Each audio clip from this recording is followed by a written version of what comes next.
Hey there, thanks for joining me today. Ever had that moment when your world just stops? When everything you thought was solid suddenly crumbles beneath you? That's what happened when my boss looked me in the eye and ended my 17-year career without a second thought. But sometimes, betrayal becomes the doorway to something greater. Jake Wilson here. I was 54 years old, and until that cold Monday morning, I'd been the senior systems analyst at Meridian Technologies in Columbus, Ohio, for almost 2 decades, the backbone of the IT department. Through dial-up to cloud migration, through 3 CEOs, I'd been there, silently keeping everything running. So when Daniel called me into his office with Vanessa from HR already seated, I already knew. The air had changed weeks ago. Jake, after 17 years, we're eliminating your position, my boss said flatly. Clean out your desk by end of day. I remember nodding once. No anger, no pleading. Just quiet acknowledgement. I understand completely, I said, then walked out. Back at my desk, I could feel the eyes of younger employees, most of them coders I'd personally trained. Good kids, but none of them understood what was actually built into our systems, or how the older architecture worked. None of them could navigate the custom software I'd written, or the admin credentials buried 3 layers deep. Have you ever felt that sting of betrayal from someone you trusted? That hollow feeling in your chest? Share your experience in the comments. Sometimes knowing we're not alone helps heal those wounds. I began packing methodically. Family photo. Coffee mug my son made in high school.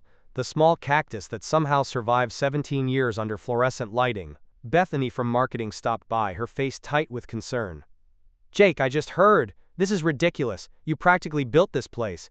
I just shrugged. Companies change direction. But without any warning? After everything you've done? Her voice was rising, drawing attention. It's fine, I said quietly. Really, it wasn't fine. But I wasn't going to make a scene. As I was leaving, Daniel stepped out of his office to watch me go. No goodbye, no handshake. Just surveillance to make sure I actually left. What none of them had bothered to pay attention to over the years was that I had become the most critical person in the entire building. Not because I was exceptional, but because I was thorough. I documented everything. Set up secure audit protocols years ago to track unauthorized access by request of the legal team during a past scandal. I also had copies. In my car. I sat for a moment, looking back at the 12-story building where I'd spent most of my adult life. The security badge I'd just surrendered had been renewed 16 times. I started the engine and drove home. They had no idea Wednesday would be fun. I'd been with Meridian since it was just 2 floors in a business park. Started when my daughter Olivia was in kindergarten. Now she was finishing grad school. The company grew, and I grew with it. Turned down offers from competitors because loyalty mattered to me. My wife Andrea used to joke that the servers were my second family. She wasn't entirely wrong. I knew every system, every workaround, every backdoor solution to problems the executives didn't even know existed. Daniel became my boss 5 years ago, young MBA type, who called our department IT resources instead of people. He had ideas about streamlining efficiency and digital transformation, buzzwords that usually meant doing more with less. 6 months ago, he brought in a consultant named Jason Phillips. Expensive suit, firm handshake, Stanford degree displayed prominently on his LinkedIn profile. They'd huddle in conference rooms, speaking quietly whenever I walked by. 3 months ago, I noticed my access permissions being quietly modified. Nothing obvious, just small changes to administrative controls. I could have protested, but instead, I watched, documented. You seem distracted lately, Andrea said one night, as we sat on the porch. Is everything okay at work? I nodded, sipping my beer. Just changes, nothing I haven't seen before. But these changes felt different. I was being sidelined in meetings. Emails about system upgrades stopped, including me. Younger team members were assigned to projects I would normally handle. Then I found it, a company-wide memo about modernization initiatives that had never been shared with me. It outlined a complete restructuring of the IT department under new leadership. Jason Phillips. My position wasn't even on the organizational chart. That same day, I discovered something else while running a routine security scan, one of those background tasks no one else bothered with anymore. I noticed unusual patterns in our financial software. Regular transfers to a vendor I didn't recognize, Apex Solutions Group.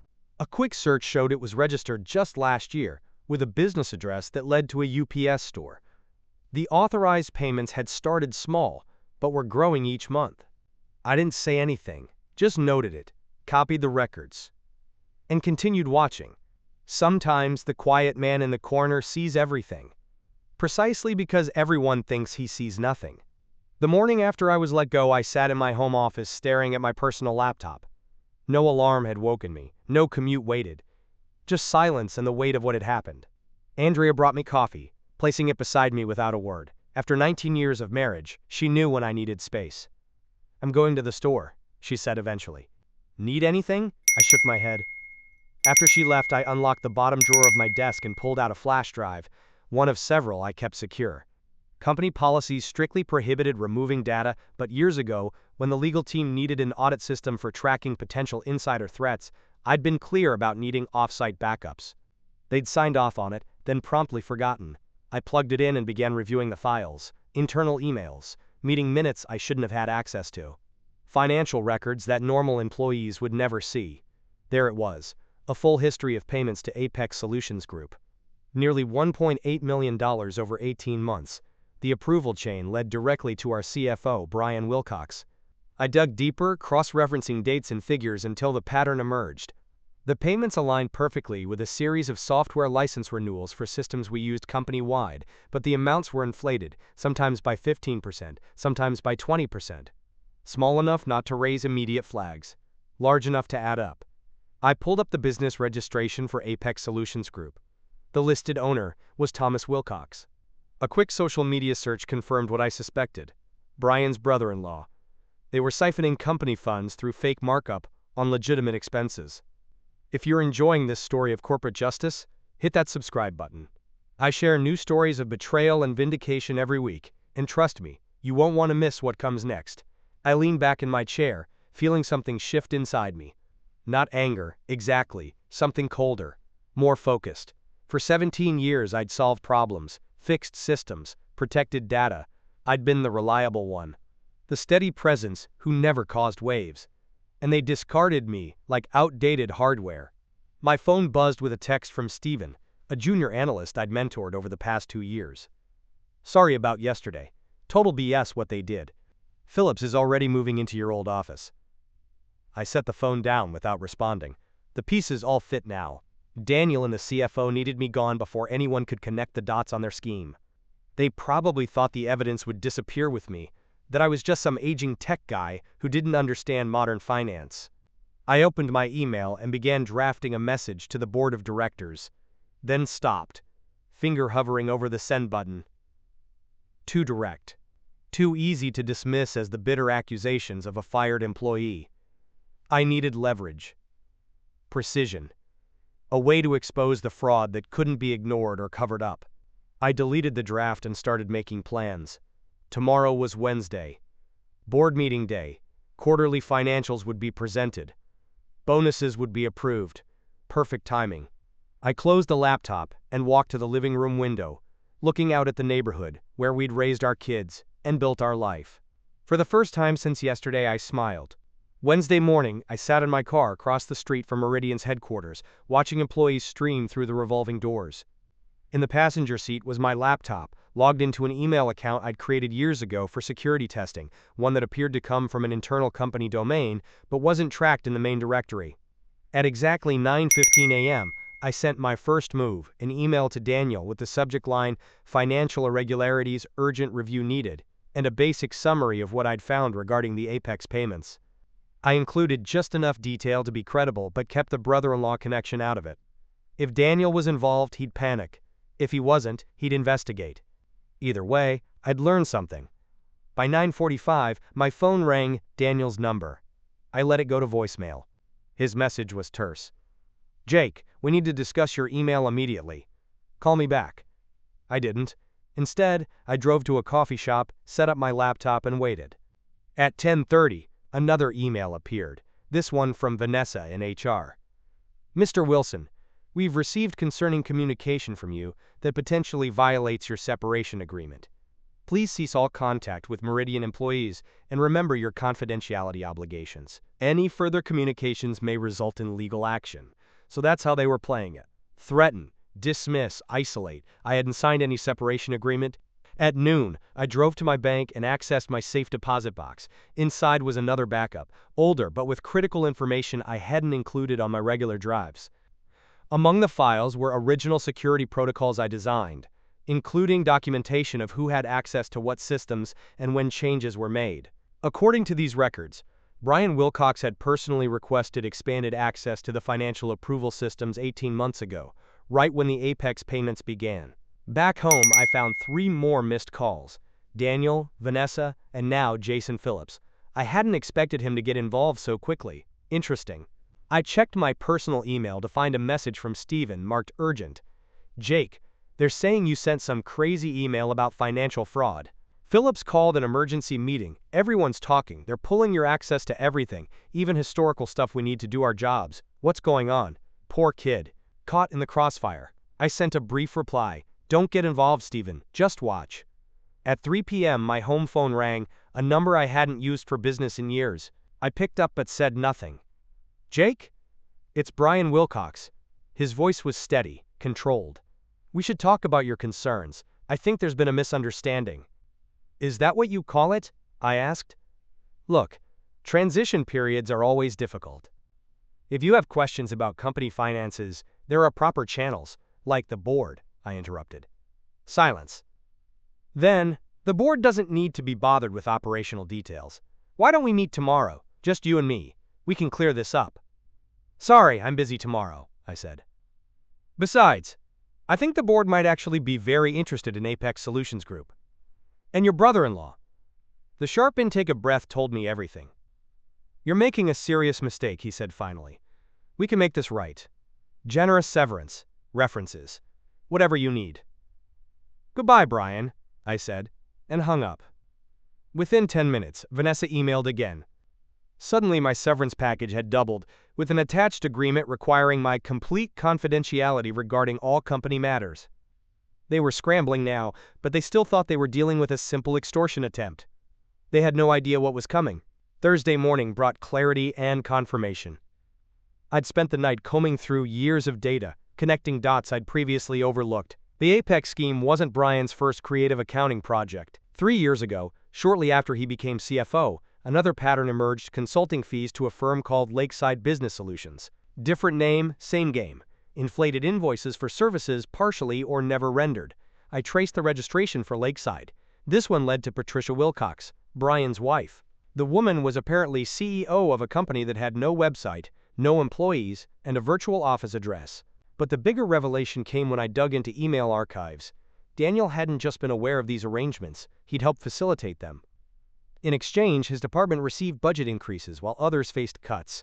He'd been brought in specifically because the previous director had started asking questions about IT expenditures. Even Jason Phillips was connected. His consulting firm had been hired through an unusual process that bypassed normal procurement channels. His real role wasn't modernizing IT, it was eliminating the one person who might notice the financial patterns. Me. The scheme was elegant in its simplicity. Create legitimate-seeming vendors, approve inflated payments, and split the difference. Since actual services were being provided, just at marked-up rates, auditors scanning for completely fraudulent charges would miss it. Over 3 years, they diverted nearly $4.3 million. I gathered everything into a comprehensive report, spreadsheets showing the pattern of increases, business registrations linking the companies to Brian's family, email exchanges showing Daniel's knowledge and participation. Then I did something they wouldn't expect. I contacted Robert Chen, a board member I'd worked with years ago during a security implementation. He was semi-retired now, but still attended quarterly meetings. "Jake Wilson," he said, answering on the second ring. "Long time. Heard you left Meridian." "Not by choice," I replied. "Robert, I need 15 minutes of your time. It's important." Silence then. This about why Brian and Daniel have been huddled together, looking stressed. "Board meeting was tense yesterday." "Probably," he chuckled. "Always figured you knew where the bodies were buried. Where can we meet?" An hour later, we sat in a park 3 miles from headquarters. I handed him a sealed envelope containing a printed summary and a flash drive. "That's everything," I said. "Dates, amounts, connections. I'm not looking for my job back. I'm not looking for money. I just want the right people to know." Robert studied me. "Why come to me?"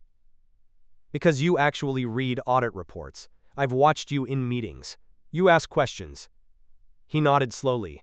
There's an emergency board session tomorrow. Finance committee review. Convenient timing, Jake, he said, pocketing the envelope.